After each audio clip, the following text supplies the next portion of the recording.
Miracles TV நேயர்களுக்கு வணக்கம். பாஜகவை அழிக்கும் வரை ஓய மாட்டோம்.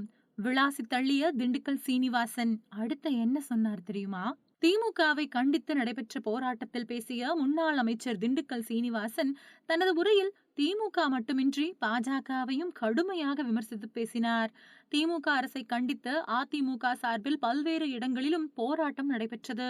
அதன்படி திண்டுக்கல்லில் நடைபெற்ற போராட்டத்திற்கு அதிமுக முன்னாள் அமைச்சர் திண்டுக்கல் சீனிவாசன் தலைமை தாங்கினார். இந்த போராட்டத்தில் பேசிய திண்டுக்கல் சீனிவாசன் தனது பேச்சில் திமுகவை கடுமையாக சாடினார். அதேபோல பாஜகவையும் விமர்சித்த அவர் பாஜகவை தமிழகத்தில் அழிக்கும் வரை ஓய மாட்டோம் என்றும் பேசியுள்ளார்.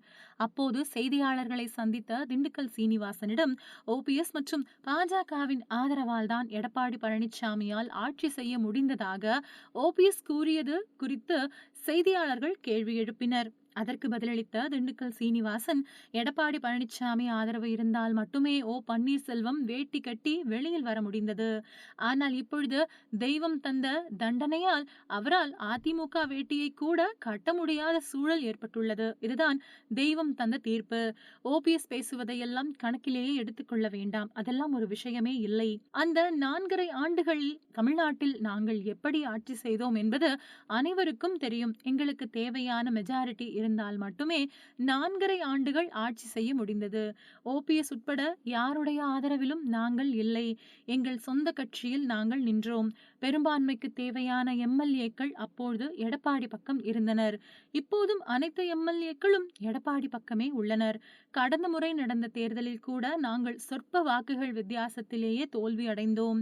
எல்லாம் 2000 வாக்குகள் வித்தியாசத்தில்தான். ஆனால் அடுத்த முறை அரசு அதிகாரிகள் சிறுபான்மையினர் எங்களுக்கு ஆதரவாக வருவார்கள். அப்பொழுது 45% வாக்குகளை பெற்று 200 தொகுதிகளுக்கு மேல் அதிமுக வெற்றி பெறும் என்றார். பாஜக கூட்டணியிலிருந்து வெளியேறினாலும் கூட அதிமுகவிற்கு சிறுபான்மையினர் வாக்கு கிடைக்காது என்று பாஜக ராம ஸ்ரீனிவாசன் கூறியது குறித்த கேள்விக்கு பதிலளித்த அவர், அது அவர்கள் கருத்து. இதற்கு நாங்கள் பதில் சொல்லிவிட்டோம். நாங்கள் இவர்களை அழிக்கும் வரை ஓய மாட்டோம் என்று தெரிவித்தார். தொடர்ந்து லோக்சபா தேர்தல் குறித்த கேள்விக்கு பதிலளித்த அவர், பிரதமர் வேட்பாளரை அறிவிக்காமலேயே மறைந்த முதல்வர் ஜெயலலிதா மோடியா லேடியா என்று பிரச்சாரம் செய்து தேர்தலை சந்தித்தார். அப்போது 37 எம்பிக்களை தமிழ்நாடு மக்கள் அதிமுகவிற்கு கொடுத்தனர். இந்த முறை பாருங்கள், எடப்பாடி தலைமைக்கு 39 எம்பிக்கள் கிடைக்கும். தேர்தலுக்கு பிறகு தமிழ்நாட்டிற்கு நல்லது செய்பவர்கள் தான் ஆதரவு கொடுப்போம். கெடுதல் செய்வோரை எதிர்ப்போம். காவிரி பிரச்சனை சமயத்தில் சுமார் 27 நாட்கள் நாடாளுமன்றத்தையே நடக்க விடாமல் முடக்கிய கட்சிதான் அதிமுக. இப்பொழுது 38 எம்பிக்களை கொண்ட திமுகவினர் விரலை கூட அசைக்கவில்லை. லோக்சபா தேர்தலில் கூட்டணி குறித்து ஆலோசித்து வருகிறோம். சரியான நேரத்தில் கூட்டணி குறித்த முடிவை தலைமை எடுக்கும். யாருடைய கூட்டணியும் இல்லாமல் 37 இடங்களை வென்று காட்டியவர் ஜெயலலிதா. அதே சக்தி இன்றும் எங்களுக்கு இருக்கின்றது. கூட்டணிக்குள் மற்ற கட்சிகள் வந்தால் வரட்டும், நாங்கள் மக்களிடம் நேரடியாக சென்று வாக்கு கேட்போம் என்று அவர் தெரிவித்தார்.